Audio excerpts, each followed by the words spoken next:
Welcome, investors, to the Absolute Return Podcast, your source for stock market analysis, global macro musings, and hedge fund investment strategies. Your hosts, Julian Klimachko and Michael Kessling, aim to bring you the knowledge and analysis you need to become a more intelligent and wealthier investor. This episode is brought to you by Accelerate Financial Technologies. Accelerate, because performance matters. Find out more at accelerateshares.com.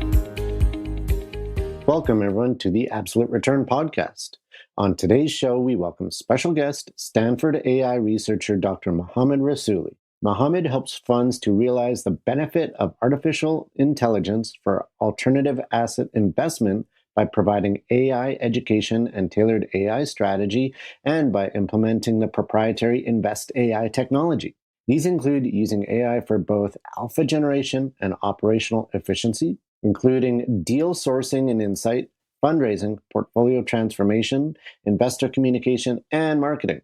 On today's show, we discuss compelling use cases for large language models in investing, specific examples of how AI has helped uncover unique investment opportunities more effectively than traditional methods, how investment managers can balance the use of AI with human judgment, and more. So with no further ado, here's our show on AI in investing with Stanford AI Researcher Dr. Mohammad Rasouli. All right, thank you for joining us, Mohammad. We can kick things off by just having you go through a quick background on your accomplishments and experience in the AI industry.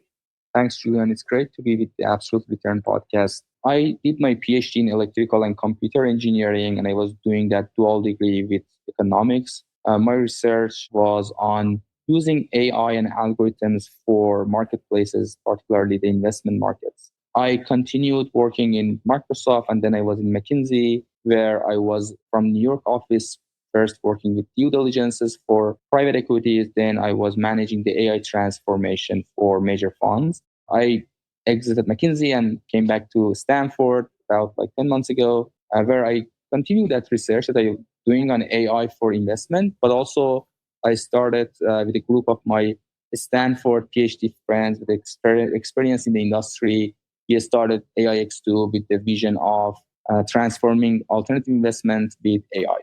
Yeah, generative AI has really taken the world by storm over the past, call it 18 months. The growth in user base has just been unprecedented, and I'm sure everyone uses it, but perhaps not optimized. And I'm sure all of us are far from optimizing AI with respect to investing and a whole host of other activities in our daily lives. Now, with respect to the investment business in particular, what are some reasons driving the surge for AI, particularly generative artificial intelligence in the investing business? So I guess the short answer is the competition. The new ecosystem that investors and funds are operating in includes the situation that due to the higher interest rates, there is need for operational efficiency for gaining value from the investments. In that sense, a lot of funds are trying to see first how they can use AI for improving and transforming their portfolio companies. And second, and probably even more important, use AI to be internally more efficient and drive more return on investment and capture alpha in the market. Now, generative AI, one that you touched on, has become more at the core of this conversation because it is the commercialized version of the technology. It is more accessible. It is more readily accessible at a lower cost. The use cases are omnipresent in different sectors, different industry, and internal to the funds. So a lot of funds think that should be the first one that they should capture. And I want to drill down into that in terms of specific compelling use cases utilizing large language models such as ChatGPT, Meta AI, Microsoft Copilot. What do you view as tools that investors can use right away in terms of improving their process or whatever it is to do with their day-to-day managing of an investment portfolio? Yeah, that's a very good question. These tools, the important understanding when I talk to fund managers is these tools are basically an operating system for generative AI, which means that they're goal is to provide a benchmark and an infrastructure that can be used for developing those products for every vertical, for every sector, including investment business itself. Now, obviously, someone can go to ChatGPT and start asking for uploading a document, asking questions, or ask for writing emails or editing some write-ups and others. But these are the very limited capability. Turning that, building a product on top of these operating systems is basically really empowering the fund managers with that AI capability and solution. Now, a solution that can take all, like, for example, larger amounts of documents, immediately connect to your documents, allow managing the security and compliance of the work with AI, and ensure that through your use of that, there's no breach of information, not only externally, but also internally. You have clear guidelines around the data you use. All of these things and providing the workflow and user interface that really maps to the investment business is required to turn these operating systems like ChatGPT, Anthropic, and others into a fully useful product for fund managers. And so when you talk about use by fund managers, is it more appropriate for strategies, liquid strategies? So thinking of hedge funds that would be investing in public securities like long short funds, or more used by private equity and venture capital firms for private assets? To answer that question, let me give you a broad view of what are the use cases that can be expected. And then we can see what type of strategy, what type of funds can capture more of value of AI. So when you think about AI, generally the way I try to present it for fund managers is there are two categories. There is an operational efficiency that AI can support, and there is a category of finding opportunities, right? Now, operational efficiency could be like doing your due diligence faster at higher quality, writing your investment memos faster, again, at higher quality, your LP-GP communications, market trend analysis, and basically things that you do, but at a better quality, faster, and improve the efficiency of those. The second category was finding opportunities. And finding opportunities could be from finding a good asset to invest in for a GP, finding a good GP to deploy capital to for an LP, in the same way, introducing an LP to a GP, even finding an individual for your portfolio company. Like, all of these are in this second category. Now, when you think about these two categories, immediately you realize that the first category is probably omnipresent across all the strategies, right? So that's something that all of the funds equivalently can use. And that's where actually generative AI kicks in most of the time in terms of underlying technology, which is, as we just discussed, it's the more available, commercialized, and less costly technology to use between the two. The second category is introducing opportunities, and it's predictive AI, a lot of algorithms that exist, and it's different from one strategy to other. Introducing like a VC startup, finding a startup is different in terms of data required and algorithm versus a private equity investment in terms of good assets for private equity versus like a hedge fund. All of them have different data and algorithms required. Now, hedge funds are more ahead of the other type of strategies because traditionally in the last 10, 20 years, they have been using the quantitative trading, and it's kind of a mature role right now. They have been using data for predicting opportunities. Private equities have started like 5 years ago with the same idea, with the concept of finding opportunities. VCs have similarly started, and they're trying to grow in this space as well. Now, that's really interesting with respect to so many different types of firms in various asset classes really relying on AI pretty heavily. And with that being said, do you think that funds that aren't currently utilizing AI are at a disadvantage? And if not, will they be in the future? Yeah, that's a great question. I wouldn't say those that are not using that right now are major disadvantage, because the game has started and there are major funds already have it. A lot of the smaller funds are trying to build that capability, but I would say in future they will be at disadvantage. And the reason for that is the fact that AI is going to change this industry, especially in the operational use cases that I mentioned. The first category is almost taken. When I give talks in conferences, and I was just in Super Return International with 5,000 mix of LPs and GPs, and I gave the talk, you see that the wave is coming. Like this talk versus previous keynotes I gave in PEI and others, you see that now fund managers are going from asking what to do to early experiences. And the wave is coming, and that some risks are already solved, and the community is moving forward.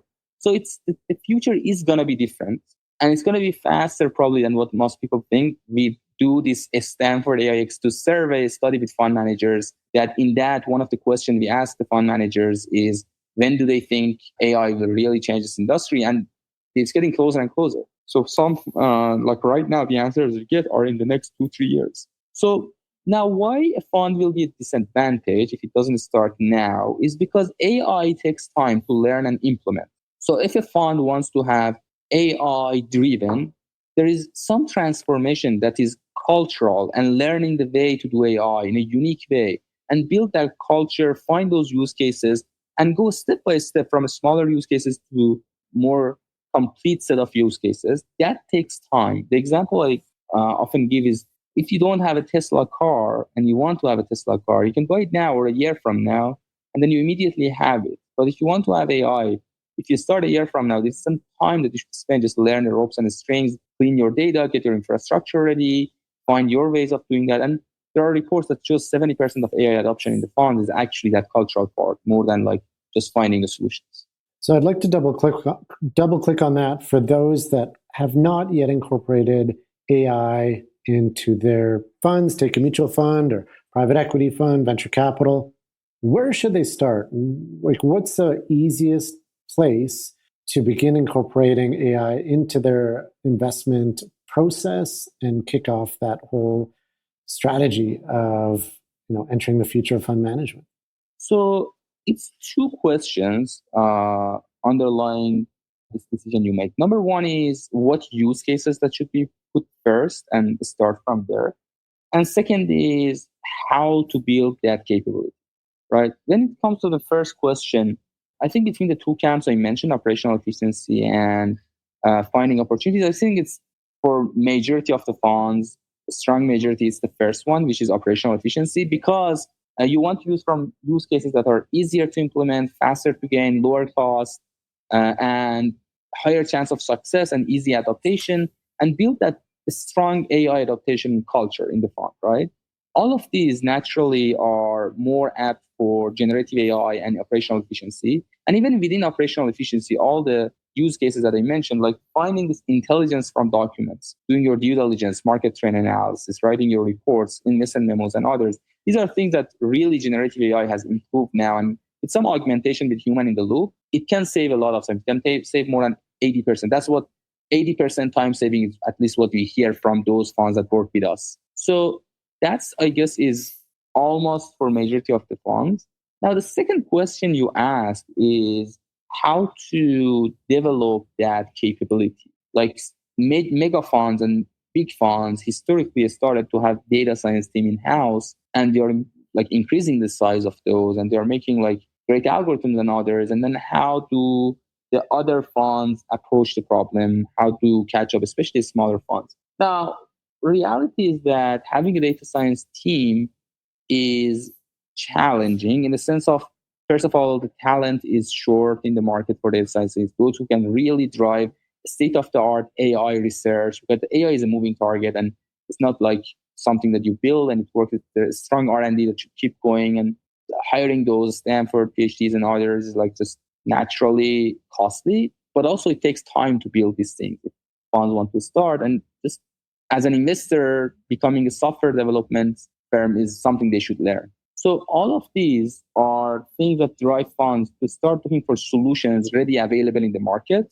Still, like having an data science team in-house has some advantages that some funds consider that. For example, the advantage that eventually if you ramp up on that for a long period, you can have a very, very tailored solution to yourself, because those are like really in-house. Nevertheless, I think for majority of the funds who do not have that capability and do not want to wait long, it's good to look for solutions that are available in the market, especially in the space of generative AI, which is more commercialized, and build that AI capability and culture as soon as possible, with a view that whoever you work with for that kind of AI providing, make sure they are state-of-the-art research, they maintain the quality of the solutions with AI, like rapidly changing AI, and they know this business, they know how to work with you as a partner, and provide the solutions that does not interfere with the daily investment processes.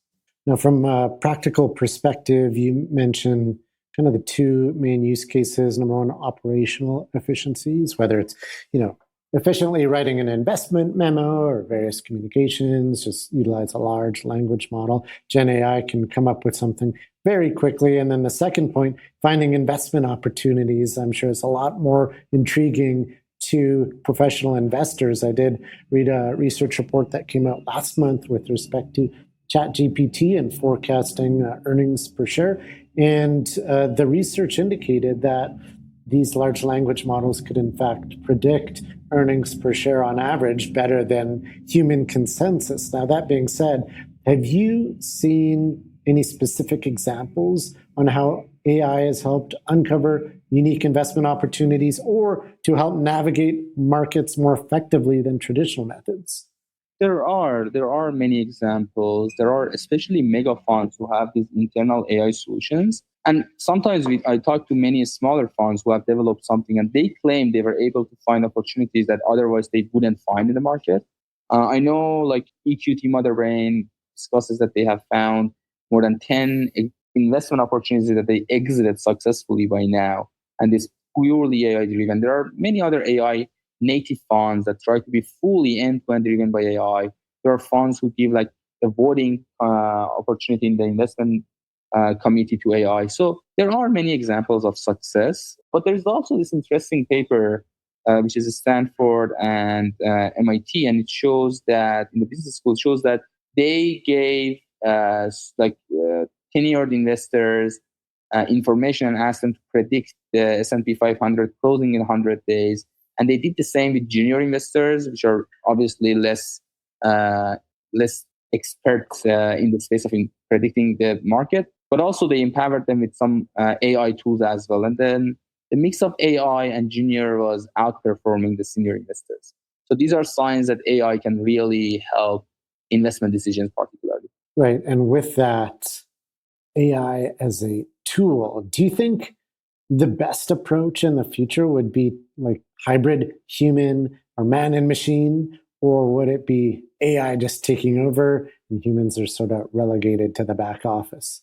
My personal opinion is that in the investment business, especially in the alternative investment business, human element is going to exist, which is building relationships, discussing the opportunities, and shaking hands, right, to make the deal, right? Because after the deal, still people are going to work together and help transform the asset. And it's a longer journey. It's a longer time to be together before we exit and everything, right? So that element is inevitable in the alternative investment space. And the AI part is going to basically provide more time for the investors to spend on that second part and uplift a lot of like document writing and processing and information preparation part that are mundane and take time right now from the investors, free up their time for those added value ones. And then generally, I think even like the work that AI does, all of this mundane job, for a while, it's going to be with a human in the loop. Like writing due diligence with AI is not something that you expect machine to do end-to-end for you. There is some 10-20% work that humans should do and should stay in the loop. Obviously, there's a lot of time saving, but still humans should monitor the machine. I know, having said all of this, there are researchers in academia and industry, and there are funds who are pushing the idea of fully AI-driven funds, no human interaction. And there are funds who are testing and practicing like a small portion of their investment being fully automated by the machine. It's like a self-driven car, right? With a very like hands-off kind of monitoring by the humans, and see where that goes. That's like amazing space of growth. So things can be even more ambitious, and we should see how it rolls out. Yeah, it's certainly a very interesting approach. As we all know, this is an extremely powerful technology. And with that, not only are there opportunities, but risks and challenges, one being hallucinations and creating incorrect data. Are there any risks or pitfalls that investment professionals should be aware of when implementing AI solutions in their investment process? Yeah, that's again a very good question. I think there are risks that they should be aware of. And these risks are twofold. Some of them are the natural risk of the technology in the sense of inaccurate results or hallucination, what is called, or biases or privacy issues. These kind of risks are natural to the industry, and there are some other risks which are organizational, like cultural adaptation, the concerns for job replacement, and all of these transformation that is happening. And a manager should be aware of both set of risks and handle and manage them properly. Now, the good news is in this space of technology, at least, hallucination has decreased and there has been improvements in this space. And as we go more and more with this, there's new versions of GPT and other Anthropic and other LLMs. It's just going to get better and better. So that's one part. The bias thing is something that generally we know how to handle as AI researchers. The privacy one, I would say that one, there's a massive improvement by closed source large language providers like ChatGPT and Anthropic and others, which have promised that they are not going to train the data in the contract as an enterprise that they have with enterprise to enterprise. And then that's like a great relief. And I see a lot of funds who are trusting the closed source LLMs these days. It's in the same journey that we had with Claude data servers and databases like AWS and Azure 10 years ago. That at the first it was not a common practice, but eventually the safety and security was established to the point that most of the funds now use that. In the same way, LLMs are going to be safe and secure. So I think all in all, the technology ones are addressed. The cultural ones, the second group of risks, which are internal to the organization and basically making sure the organization can adopt AI, does not fail. I have seen examples that an organization just rolls out AI to everyone, all the associate analysts and everyone at the same time, and hopes that someone will pick up and eventually everyone will learn. That's proven to be the wrong practice. Most of the time, the organization just fails in adopting AI and there's some resistance down the line, and manager has wasted the budget and now they're more reluctant to start the AI journey. So there are a lot of best practices to handle the risk of organizational adoption as well. Okay. Something that you mentioned was open versus closed models. When you look at the future, specific to the investment side, looking at investment decisions, less for some of the administrative tasks and LPs, but on the investment side, do you think there will be more of a focus on open or closed models, and why? What would be the considerations for either of those? Yeah, I would say, let me explain the difference and then try to make a prediction of what's going to happen. So these open and closed source, the difference for the audience is the closed source are ChatGPT, Anthropic, and others that allow you to use their services, but don't let you download the model, right? They don't reveal what is the model, what is the parameters, and they keep it secret. So you should always use their services through an API, right? Through connecting, through logging in, basically. The open source like Meta allow you to literally download the model on your premise, on your computers, and this they have full control over that, not only in terms of security of it, but also training that and changing that as you wish. Now, the main factors for decision between these two are security and performance. Generally, it's true that closed source models like GPT are better models. They have had more data, more resources. They are basically ahead of the open source models, which are Meta is probably the best one in that space. But I would say that gap in performance has decreased. Open source models have also started doing better and better job. It used to be 10 times better to use closed models versus open models, and now it's getting better. On the other hand, the open models, because they are on-premise and can be trained, can be controlled, they are more secure and compliant. But as just I discussed previously, OpenAI with ChatGPT and others have also improved their safety and security guards. So now in this sense, this gap is also closing. I would say at the end, as a matter of how easy it is to just use closed source models and even less costly in terms of servers and data sources, I would say eventually my prediction is that people will use the closed source models more actively. Just to have one last example for the community to relate to, all of these are like operating systems. And a good operating system historically that we can relate to technology is the Windows, Mac OS, and the whole idea of having Linux as an open source. I think the same ideas are going to happen. In terms of utilizing models, as we all know, when training a model, data integrity is paramount. There's been numerous cases, and I think a lot of them, unfortunately, have been with Google's Gemini model, of just really wacky results. One that sticks out is someone asked how to get cheese to stick on a pizza, and a Gemini recommended utilizing glue, and they got that answer from a Reddit post back in 2010 or something. So clearly, unfortunately, poor data going into the model is going to create poor results. So, Mohammad, could you consider on data integrity and how that relates to utilizing AI effectively? So that's a great example you provided. So if you take the lens of operating system and the historical example I gave you from personal computers and laptops, like how Windows became a better and better operating system, like over the years, same idea is happening here. These operating systems we have right now, which are OpenAI, ChatGPT, Anthropic, Meta, and others, these are growing. Right now, they are not the most stable version. There are some stuff that happens, you can jailbreak, you can hallucinate, and others, but eventually they are going to be better and better. And a lot of that is engineering, as well as like for particular use cases, exactly the data. Like when we work with the fund managers, like the solutions that we provide, one option we give them is just use the source of data that they have and make sure the model does not hallucinate or does not use like other sources of information. Like really taming the model and controlling the model to just stick to the documents imported to that. And some fund managers want to quite differently, want to actually use the public information. And then public information we talk about is either the Google search or the knowledge of the GPT itself, right? So it could be like, but having a full control in the solution that is provided is important, number one. And there's a lot of research.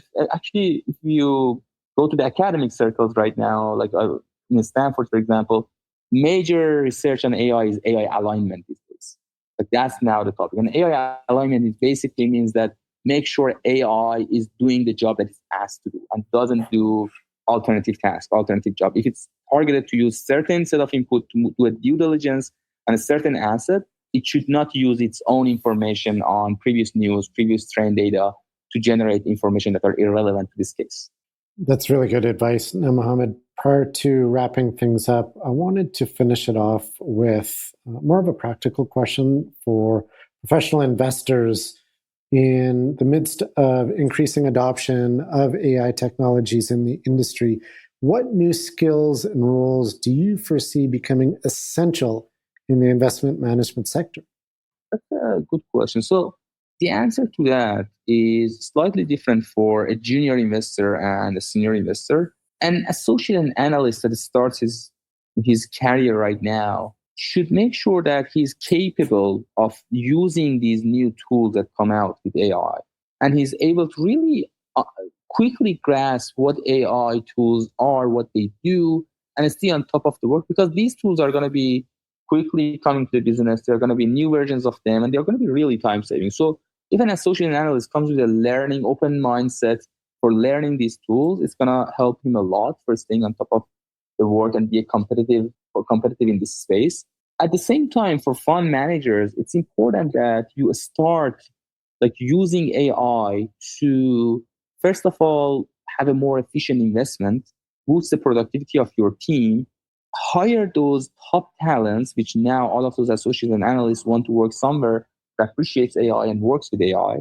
And also, if you have conversation with with LPs for fundraising, or if you're an LP and have conversation with GPs who want to give money, the other side of the table wants to see that you are AI capable, right? People want to see that as a manager of the fund, you have been able to drive your organization to be AI capable and use AI efficient. So that's the one that fund managers and more senior investors should consider. That's great advice and a great place to end the conversation here today, Mohammad. Thank you for sharing your knowledge and insights on AI. And there's just so much happening right now, and an order of magnitude more that will happen in the future. So it looks like a bright future for all of us in the industry, and I'm looking forward to more to come. So thank you very much for joining us, and wish you all the best. Thank you. It was a pleasure. All right. Take care. Bye, everyone.